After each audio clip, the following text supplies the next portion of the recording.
વલસાડના મોટા બજાર ફૂલગલી ખાતે જર્જરિત મકાન ધરાશય થયું। ઘટના બનતા આસપાસના રહીશો ઘટના સ્થળે દોડી આવ્યા। મંગળવારના રોજ 5:30 કલાકની આજરોજ બુધવારના મળતી માહિતી મુજબ હાલ વલસાડ જિલ્લામાં સતત 4 દિવસથી વરસાદ વરસી રહ્યો છે, જેમાં વલસાડ તાલુકામાં ભારે વરસાદ નોંધાયો છે અને આવી પરિસ્થિતિમાં વલસાડ તાલુકાના અનેક વિસ્તારોમાં વૃક્ષો ધરાશય થવાની તથા ઘરોના સ્લેબ ધરાશય થવાની ઘટનાઓ અવારનવાર સર્જાઈ રહી છે। ત્યારે વલસાડના મોટા બજાર સ્થિત ફૂલગલી ખાતે એક જર્જરિત મકાન ધરાશય થયું હતું।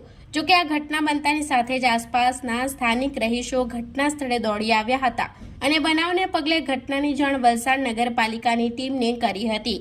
સાથે જ વલસાડ નગરપાલિકાની ટીમ તથા ફાયર વિભાગની ટીમ ઘટના સ્થળે દોડી આવી હતી અને સમગ્ર મામલે તપાસ હાથ ધરી હતી, પરંતુ આ ઘર ખાલી હોવાના કારણે કોઈ પણ પ્રકારની જાનહાનિ કે ઈજા સર્જાઈ ન હતી।